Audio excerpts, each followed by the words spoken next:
mean, there's people now who are so scared of what may come instead of Obama, which to me is not that different from what we're already getting. We're just getting it in a different package, basically.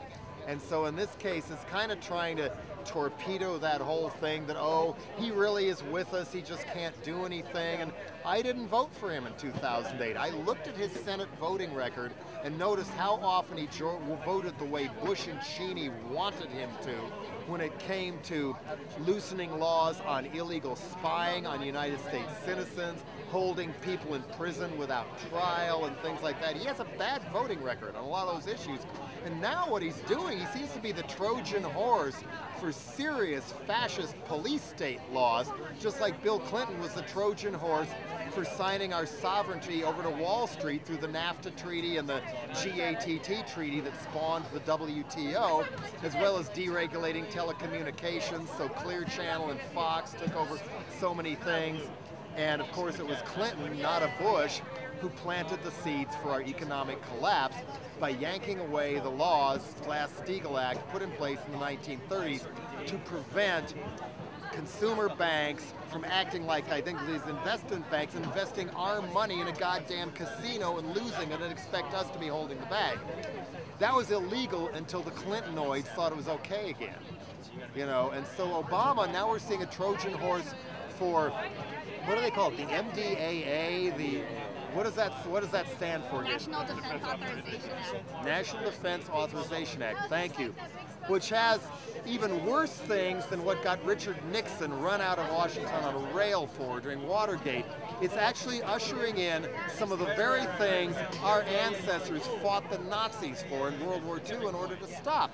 It's, you know, it says that you can hold an American citizen indefinitely without trial, no charge, nothing, maybe for the rest of their lives, if the president or some Karl Rove type flunky of his says they're a terrorist for whatever reason. You know, that's what you'd expect from the Assad regime in Syria or something like that, not the land of life, liberty, and the pursuit of happiness. And that, those kind of seeds being planted, all the more justify me being completely colorblind in my attacks on idiot presidents and hanging Obama from a little pole by his ears. What I tell people is, you know, a lot of people in the Occupy movement say we shouldn't vote at all. There should be no partisan politics. Dead wrong, in my opinion. I have learned kind of the hard way after I refused to vote for years, and Frank Zappa, among others, talked me back into it. Voting does matter, even if it's corporate cartoon character A versus corporate cartoon character B for president or senator or governor or whatever. What about the local elections? It matters who's mayor. It matters who's on the city council. It matters who's in the state legislature, because if the opposition is in there, you don't get these laws like in Wisconsin and in Ohio and Michigan and in New Jersey where there's a rubber stamp. It helps to pay attention to these. It matters who's on the school board, because otherwise the friends of Pat Robertson and Rick Santorum are working actively to take over school boards.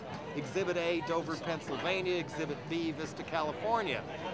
You prevent that when you show up and vote. And so few people vote in local elections that the people pay attention and show up and vote smart. People like us have a far better chance of getting good people elected and good laws passed.